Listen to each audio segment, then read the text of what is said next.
গতকাল মাহফিল করছিলাম জামালপুরে, মাহফিল করে বের হয়ে যাচ্ছি, দেখি ওই মাহফিলের প্যান্ডেলের বাহিরে দোকান হয় না, ওই দোকানে সিগারেট বিক্রয় করতেছে। তাই আমি বললাম যে তাহলে কার সামনে বক্তব্য দিলাম আর কাদেরকে শোনাবো? মানিকগঞ্জে গেছি মসজিদে, জর্দার কোটা মসজিদের ভিতরে।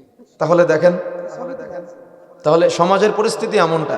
তাহলে আমার আপনার পরিবেশ, আমার আপনার সমাজের বাস্তবতা এটা হচ্ছে কেন বলেন তো? অভিভাবকদের জন্য।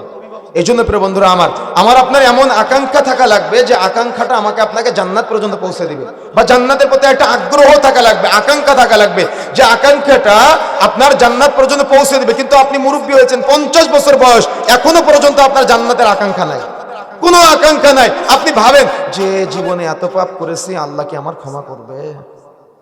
কি আল্লাহ রহমান না? আল্লাহ রহিম না? তো আপনি আল্লাহ সম্পর্কে এত নিম্নমানের ধারণা করেন কেন? বরং আপনার ধারণা এমনটা হতে হবে। এই জন্য বলেছি না, আকীদার জ্ঞান না থাকলে সে কখনো প্রকৃত মুমিন হতে পারবে না।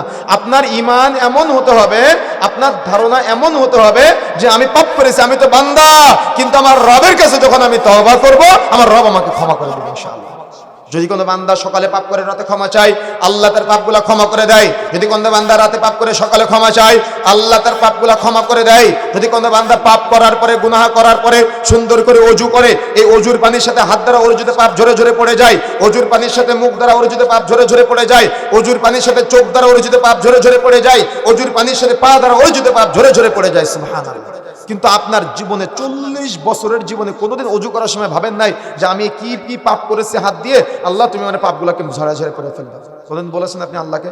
কোনোদিন চিন্তা করেন না, শুধু পাপ করেন আর অহংকার করেন, পাপ করেন আর বুক ফুলায় চলেন। অথচ রাসূলুল্লাহ সাল্লাল্লাহু আলাইহি ওয়াসাল্লাম বলছেন, আল্লাহ রাব্বুল আলামিন কুল্লা লাইলাতিন ইলা সামাইদ দুনিয়া, প্রত্যেক রাতের শেষ তৃতীয়াংশে আল্লাহ নিজে এসে বলে, বান্দা কে আছো? আমি তোমার ডাকে সাড়া দেব। তোমার কি দরকার তুমি আমার বলো, আমি তোমার সব আশা পূরণ করবো। তোমার কি চাওয়া দরকার তুমি আমার কাছে চাও, আমি তোমাকে দান করব। কিন্তু শয়তান আমাদের সাথে থাকে সবসময়। শয়তান রাতের 1টা 2টা 3টা পর্যন্ত আমাদের জাগিয়ে রাখে।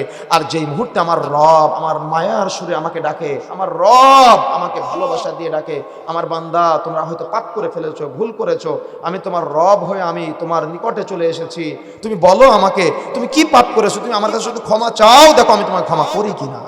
সুবহানাল্লাহ। আপনি সে রবকে চিনতে পারেন নাই বিধায় আপনি বলেন আমার আল্লাহকে আমাকে ক্ষমা করবে? কি আল্লাহর সামনে এই জিজ্ঞাসা করা যাবে? আল্লাহকে নিয়ে সন্দেহ পোষণ করা যাবে? অসম্ভব, হতে পারে না। মনে রাখার চেষ্টা করবেন, মুমিনের পুরাটা ইবাদত, মুমিনের পুরাটাই ক্ষমা। আপনি পাপ করার পরে, গুনাহ করার পরে, গুনাহ করতে সহযোগিতা করেছে শয়তান। শয়তান এরা হলো ওই সূরা নাসের মধ্যে এসেছে, সূরা ফালাকের মধ্যে এসেছে, এরা হলো খান্নাস টাইপের। খান্নাস চিনেন? খান্নাসের ব্যাখ্যা হলো ওই কচ্ছপ চিনেন আপনারা? কচ্ছপের মুখ কখনো ধরতে পারবেন আপনি?